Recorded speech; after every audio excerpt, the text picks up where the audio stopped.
Yadde nga sabbiiti ewedde Palamenti yavaayo n'etegeeza nga buli mubaka akyalina omusango mu kkooti nga bw'atali wa kufuna ssente z'emmotoka eziwerera ddala obukadde 2. Wabula ye omubaka wa Arua Municipal Ibrahim Abiriga ategeezezza nga ye bwe yafuna dda ssente zino yadde nga akyalina emisango mu kkooti. Appeal court cannot judge different from high court. Never. Yes. 100%, 100 million. It was on Thursday. Last week Thursday it went there in my account. Yes, it is there. Omubaka era ategeezezza nga bannamawulire bandikomezza okutambuza amawulire agatali matuufu naddala ku nsonga ya ssente era n'agamba nga bw'alina olukusa okukozesa ssente ze nga bw'ayagala. For even a journalist, you want to encourage rumors to people. A small thing you just make it huge, which is not good. Money is money.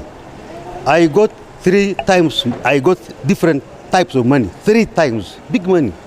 The other one was a loan. The other one was given by some other people. The other one was mine. So money is money. Batabaka ba Palamenti abalala bategeezezza nga batanafuna ssente zino ku akawunta zaabwe wabula abalina essuubi nti bajja kuzifuna. Bongeddeko nti ekyobutababaka bannaabwe ssente za mmotoka abakyalina emisango mu kkooti kikyamu kubanga tebannagibwa mu Palamenti era bakyakakkalabya emirimu gyabwe ng'ababaka. Naye mu mateeka teriiyo kigaana Parliamentary Commission kusasula muntu oyo musaala na ssente ze za mmotoka. Kati singa awangula omusango nga badde tebamusasula abo bakola batya? So bino nze ndowooza nti ekyokola kiri kimu, Parliament oba Parliamentary Commission etule ne Minister of Finance baleme kubeera nti emirimu gyabwe bagitambukiza mu mawulire. Naye bwe babanga basazeewo ku withholdinga ssente ku muntu alina court case, ndowooza baba tebagambye nti tajja kufuna, baba bagambye ogira ng'olindako bwe bamala okudisposing of case yo then tulyoke tukole ki tukuwe ssente z'emmotoka. Ndowooza mbaddeko ku akawunti yange dakiika nga 3 emabega sirabyeko ssente za mmotoka.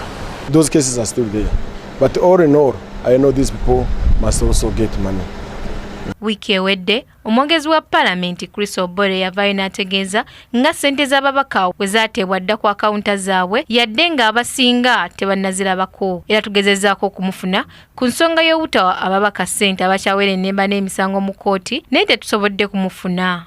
Giweze kati emyezi 5 nga ababaka ba Palamenti ey'e10 balinda ssente z'emmotoka yadde nga Palamenti kakasanga we yabawaddeko obukadde 10 abasinga ku bo tebannazifuna. Kura Kingdom TV, Samla Hanifa, amalindirire.